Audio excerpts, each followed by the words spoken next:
what attracted you to be part of Sonic? I love playing fun, evil characters. You know, I mean, back to the Riddler. I mean, those things are so much fun to play. And he has a special kind of edgy thing going on because he's very timely.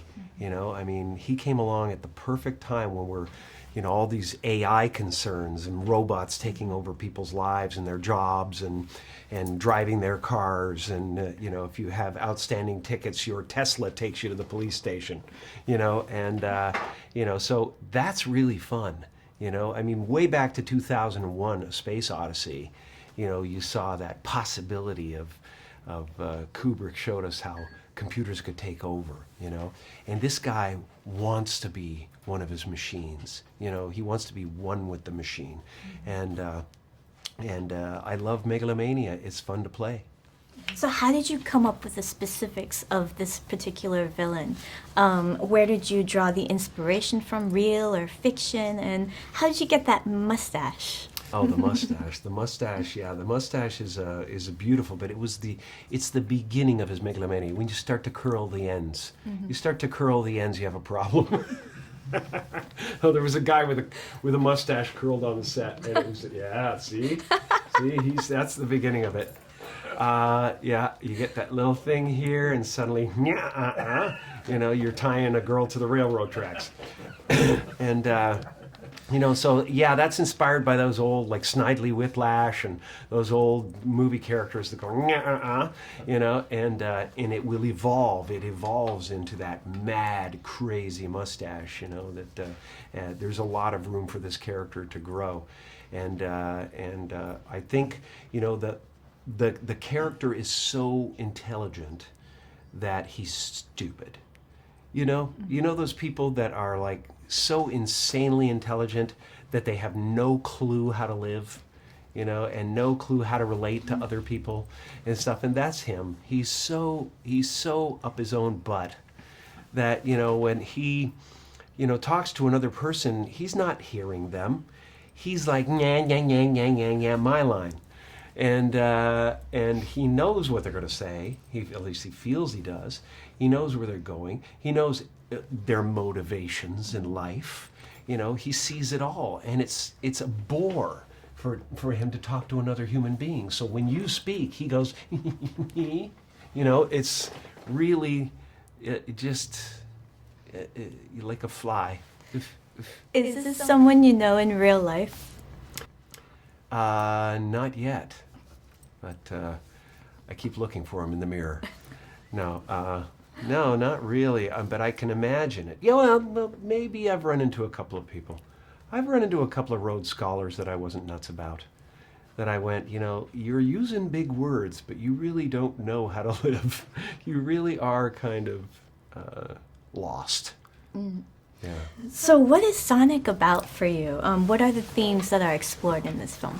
I think friendship, you know, loneliness, the ultimate loneliness of my character. You know, basically, you know, you only need that kind of power and that kind of superiority if you weren't loved. You know, you didn't get what you needed. You weren't nurtured. You know, so there was no nurturing for Robotnik. You know, I don't know exactly what the story was, but there was some abuse there and some neglect. You know, neglect. I always say, beware the unloved. You know, and that's Robotnik. Beware the unloved. Yeah. What challenges did you face filming this film? I was, you know, I mean, the challenges for me are always trying to keep it fresh, keep it alive. You know, I get on set and I have a script, and one of the biggest challenges is I can't stop thinking of things to do, and I can't, you know, the night before I'll have 20 ideas, and on the set I'll have 10 more, and my brain can't remember it all. So I'll tack little cards all over the place so I can, you know, kind of browse, you know, while I'm working or whatever. And so that's a big challenge. The other was the hairline.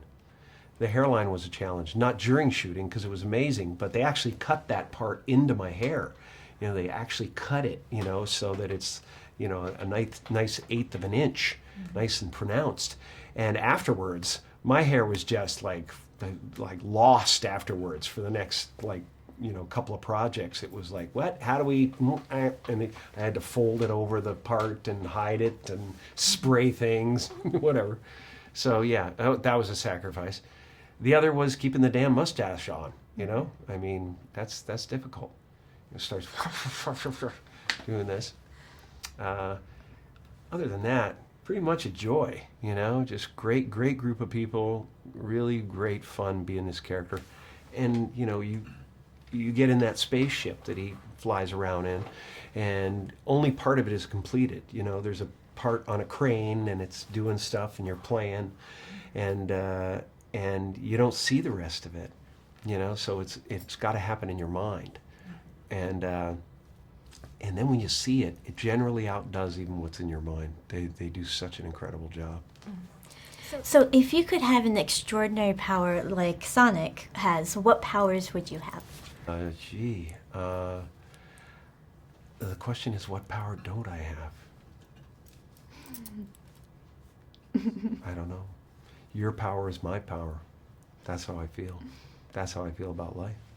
I feel like I always live on two levels. I'm an individual who's playing this game, and it's a wonderful dreamscape that we live in.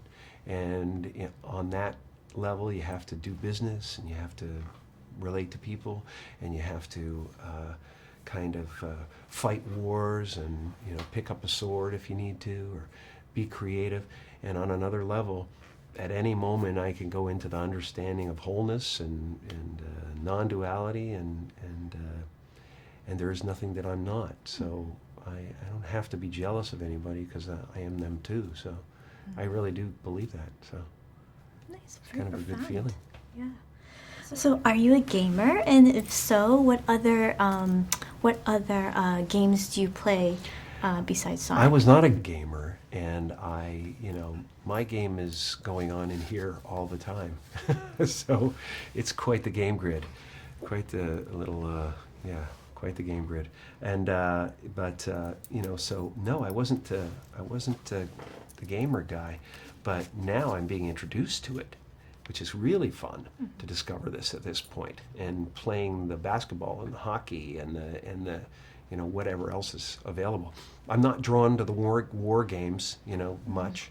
I just go, kill, and I go, okay, I killed a bunch.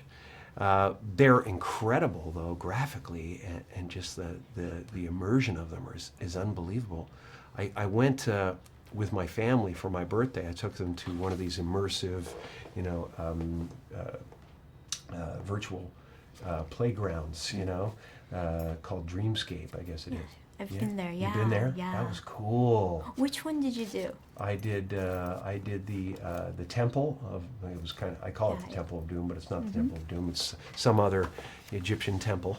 That was cool. 'Cause you got a torch and you can burn like the spider webs and whatever, and you hold the orb and things start to crumble around you. Right. It's really amazing. And I did the underwater with the whales, and I did the what was the other one I did? Oh, the alien petting zoo. Right. I did all of them. I got to go back with my grandson to do the rest of them, but Nice. yeah, and they got MIB coming and all that stuff. I think Sonic should have one of those. I think it's perfect for that. Yeah. Yeah. Awesome. Yeah. Well, thank you Thank so you. much. Thank you.